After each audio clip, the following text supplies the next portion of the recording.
The first connection that I had with the LSO was, I think, Star Wars. I think that's right.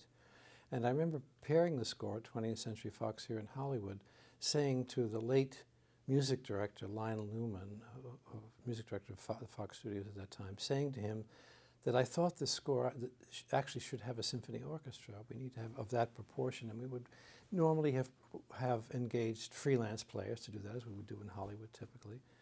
And I remember Lionel Newman saying to me, well, why not get an established, credited, well-known orchestra? Why not the London Symphony? How wonderful. Could they possibly be available to do a thing like this? And we rang them up, and it was a miraculous find to discover that there could be time in their schedule to do a series of recordings like this. I've worked so many times with LSO, I've actually forgotten how many projects we've worked together. Whether it's a small chamber score or whether it's an enormous symphonic requirement, that you get the same incredible high standard and incredible enthusiasm and commitment to it. When I actually had the opportunity to work with the major orchestra, my first thought was going to the LSO and using the horn section primarily for the horns.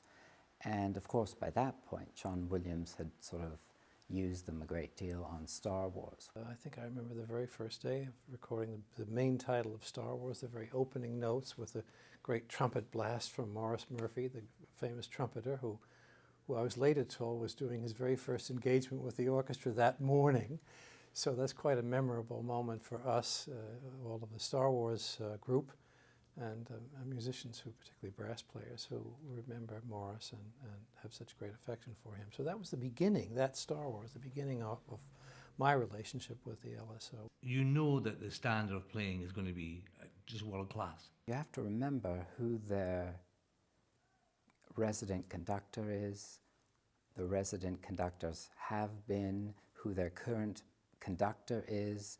I mean, the people that they have played under, and here you are, a nobody, standing in front of this group, and they're treating you with the same respect as they treat Leonard Bernstein or they treat whoever, you know, and it's very humbling.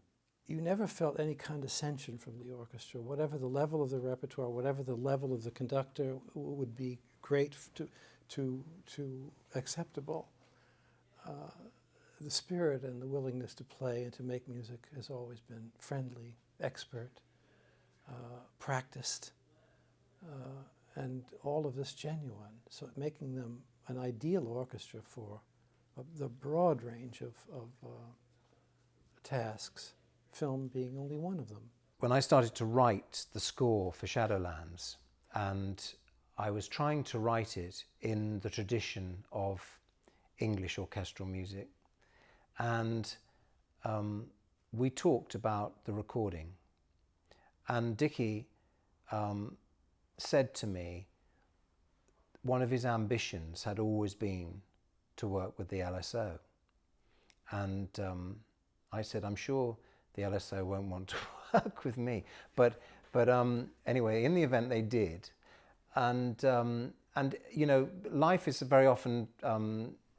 People think of moments in life as being achievements, but actually moments in life are generally experiences. And when I stood in Abbey Road Studios in front of the LSO and they played the end titles to Shadowlands, that was one of the greatest moments of my life, just to hear the orchestra, because they have such a wonderful sound. And I don't know, I just felt that my music had been blessed by the LSO, and that was a great thing for me. Film music needs some very, very precise things. One is tremendous precision. Two, the ability to sight read incredibly well, because people forget that a composer brings to an orchestra a piece of music for film that's never been played or seen before. So the musicians get put in front of them new music that is sometimes extraordinarily difficult, perhaps sometimes on the verge of unplayable. and they are expected to sight read it beautifully with 1 or 2, 3 rehearsals and record it stunningly. And that is a huge demand on anybody. They know the level of commitment that goes into the work that I write and to other composers, and they know the stresses and strains that go along with it. And what you need, finally, at the end of it, is 100%, 100% of a team that's very, very supportive. It's a art, it's a skill that is absolutely imperative, but very few people have it. And the LSO does have it as a collective group because they've been doing it for so long. I think the LSO is rightfully known for great diversity and a great list of skills. To begin with, sight reading, the quickness of the orchestra to absorb and understand and assimilate